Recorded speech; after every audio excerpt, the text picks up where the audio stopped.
I said my phone was dead, but he kept checking my location and he knew where I was. I stopped replying. I said my phone was dead, but he kept checking my location and it was moving. That was the moment something inside me finally snapped, not loudly, not all at once, but quietly, like a thread pulled too tight for too long. I remember staring at the ceiling of my apartment, my phone face down on the bed, feeling my chest tighten in a way I didn't yet have words for. I told myself I was being dramatic. I told myself this was normal. I told myself I loved him, and love sometimes comes with worry. I didn't know yet that worry can turn into control so slowly you don't notice until you're already trapped in it. My name is Emily, and at that point, I had been dating Harvey for a little over a year. We lived in New York, the kind of relationship that looks solid from the outside. We both worked long hours, met up late, ordered takeout more than we cooked, and talked about the future in that vague, comforting way that makes you feel safe without actually committing to anything specific. Harvey was charming in a quiet way, not loud, not flashy. He remembered details, he asked questions, he listened, or at least I thought he did. When we first started dating, his attention felt flattering. It felt like care. At the beginning, Harvey would text me things like, "Did you get home safe?" Or "Let me know when you're back." I liked that. Living in a city like this, it felt reassuring to know someone was thinking about me. When he suggested we share locations just in case, I didn't hesitate. It felt practical. It felt modern. Everyone I knew shared locations with someone. Friends, partners, siblings. It didn't feel like a red flag. It felt like trust. The thing about red flags is that they don't look red when you're inside them. They look beige. They look reasonable. They look like they're concerned. Slowly, the texts changed. If I didn't respond right away, he'd follow up. Then he'd call. Then he'd say things like, "I saw you were still out," or "Your dot moved, so I figured you were on your phone." I laughed it off. I told him sometimes apps glitch. I told him I wasn't glued to my screen. He'd apologize, say he was just anxious, say he worried about me. And because I cared about him, I made space for that. I didn't realize how much space I was giving up.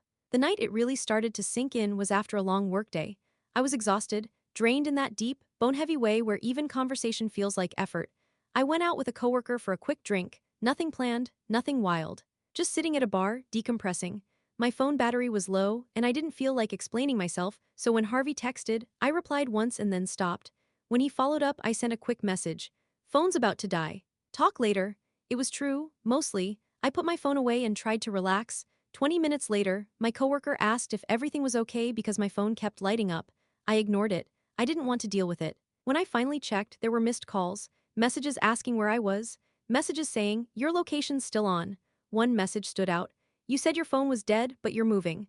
I stared at that sentence longer than I wanted to admit. My stomach dropped. I felt exposed, like I'd been caught doing something wrong even though I hadn't. I typed a response, deleted it, and typed again. I ended up saying nothing. I went home early, the air feeling heavier with every step, like the city itself was pressing in on me. When I got back to my apartment, Harvey called immediately. His voice was calm, too calm. He asked why I lied. I said I didn't lie. I said my phone was dying, and I didn't want to be on it. He said that wasn't what I said. He said I made him worry. He said if I just told him where I was, none of this would have happened. I found myself apologizing, even though part of me felt uncomfortable. That part was still quiet then, but it was there. After that night, things shifted, subtly but enough that I noticed. Harvey started asking more questions. Not aggressive ones but constant ones. Who I was with, how long I'd be there, why didn't I answer sooner? If I said I was home, he'd check. If I said I was running errands, he'd mention streets. "Oh, you're near there?" he'd say casually. Each time, I felt a small jolt of unease that I pushed down. I started adjusting my behavior without realizing it. Charging my phone more, replying faster, avoiding situations where I'd be unreachable. Not because he asked me to, but because it was easier than dealing with the aftermath. I told myself relationships require compromise. I told myself this was just a phase. I told myself Harvey had been hurt before, and this was how it showed up. There were moments when he was still the man I fell for. He'd bring me coffee, he'd listen to me vent about work, he'd talk about trips we'd take someday. Those moments kept me anchored, kept me second-guessing my doubts. Every time I thought, "This doesn't feel right," I countered it with, "But he loves me." The first real turning point came weeks later, on a Saturday afternoon. I told Harvey I was going to spend the day alone. I needed space. I needed quiet. He said he understood. He told me to enjoy my day. I felt relieved. I went for a long walk, left my phone in my bag, and let myself breathe. Halfway through, I stopped at a bookstore and lost track of time. When I finally checked my phone, there were messages waiting. Not panicking, observational. "You went farther than you usually do. Did you end up meeting someone?" My chest tightened again. I felt that same sinking feeling, but stronger now. I realized I was no longer being asked how I felt, I was being monitored. Still, I didn't confront him. I told myself I was overthinking. I told myself this wasn't worth a fight. I told myself I'd handle it later. That night, I lay in bed replaying everything: the early texts, the shared location, the apologies that always seemed to end with me feeling responsible. I asked myself a question I hadn't asked before: when did I stop feeling trusted? I didn't have an answer yet, but I knew something was wrong. I fell asleep with my phone on the nightstand, location still on, and a quiet dread sitting in my chest. I didn't know then that this was only the beginning, that what felt uncomfortable now would soon feel suffocating. All I knew was that the version of love I was living in no longer felt safe, and I was starting to understand that ignoring that feeling might cost me more than I was ready to lose. By the time I admitted to myself that something was wrong, I was already exhausted. Not tired in the way sleep fixes, but worn down in a quiet, constant way that made everything feel heavier than it should have been. Every decision came with a calculation. If I go here, will he notice? If I don't reply, will it turn into a conversation? If I say I need space, will I end up comforting him instead? I hated that I was thinking like this, and I hated myself even more for not stopping it sooner. The pressure didn't arrive all at once.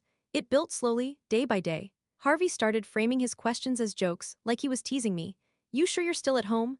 he'd say, laughing, when my dot moved slightly.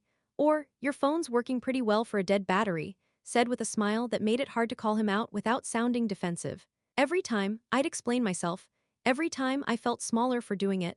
What made it worse was that he never raised his voice. He never demanded. He never said outright that I wasn't allowed to do something. Instead, he'd talk about how anxious he was, how past relationships had made him afraid of being lied to, how he just needed reassurance. And I, trying to be a good partner, kept giving it. I thought love meant patience. I thought understanding his fears would make things better. I didn't see that my understanding was becoming permission. Weeks passed like that. I found myself changing plans without realizing it, turning down last-minute invitations, leaving early, keeping my phone visible on the table, as if proving something to someone who wasn't even there. I noticed how often I checked my location app just to see what he was seeing. That was the moment that scared me the most. I wasn't just being watched, I was watching myself. The escalation came quietly, wrapped in concern. One night I stayed late at work. A deadline had run long, and by the time I stepped outside, the city air was cold and sharp. I hadn't checked my phone in over an hour. When I did, there were messages stacked one after another. "Everything okay? You usually leave by now. Your dot hasn't moved.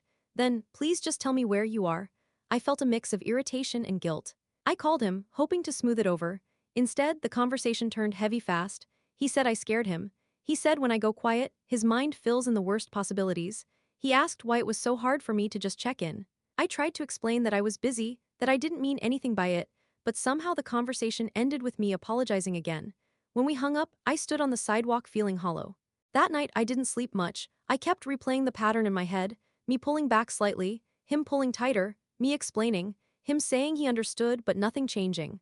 I started wondering what would happen if I stopped explaining. The thought made my chest tighten. That fear alone told me something I didn't want to admit yet. The main reveal didn't come as a dramatic confrontation. It came through something small, almost mundane. I was at home one evening, scrolling on my phone, when I noticed a setting I didn't recognize. Harvey had adjusted how often my location was updated, making it more precise. I hadn't done that, I knew I hadn't.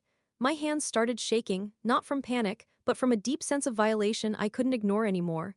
When I confronted him, I expected denial. Instead, he sighed. He said he did it because he was worried.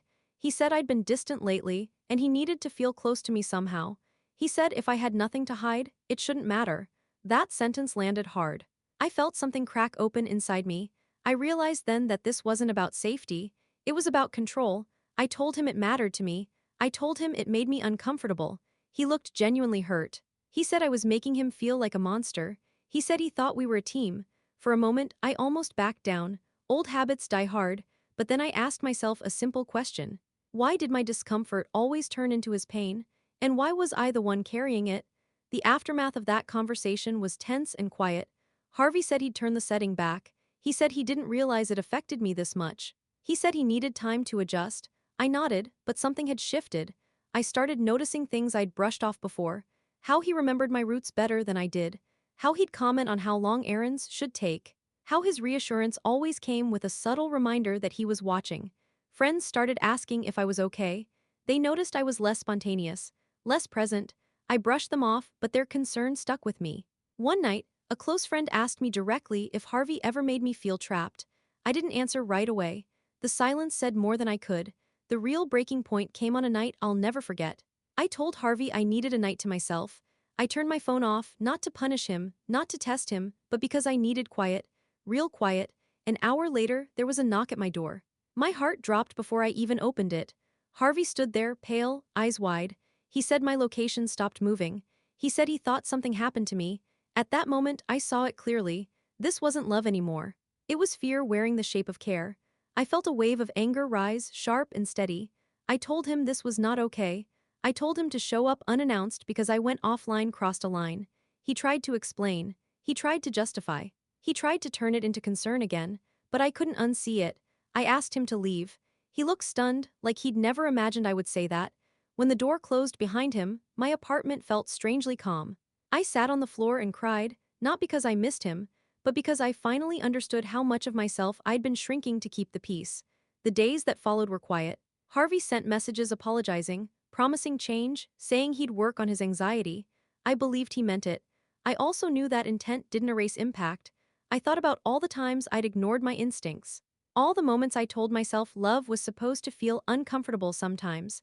I realized I'd confused intensity with intimacy. I ended things a week later. The conversation was painful but clear. I told him I needed a relationship built on trust, not tracking. He said he didn't know how to love without holding on too tight. That sentence stayed with me. It wasn't my job to teach him how to let go. The social impact was quieter than I expected. Some people didn't understand. Some thought I was overreacting. But others surprised me with support. They told me they'd noticed things too. That mattered more than I realized. Now, when I look back, I don't see a villain and a victim. I see two people with different ideas of love, colliding in a way that leaves one of us slowly disappearing. I'm still unpacking it. Still learning to trust my instincts again. Still reminding myself that care should never feel like surveillance. If you've ever felt that tightening in your chest when someone says they're just worried, I hope you listened to it sooner than I did. Love shouldn't require you to give up your sense of freedom to prove your honesty. If this story hits close to home for you, I'd really like to hear your thoughts in the comments. And if you want more real, honest stories like this, make sure to subscribe.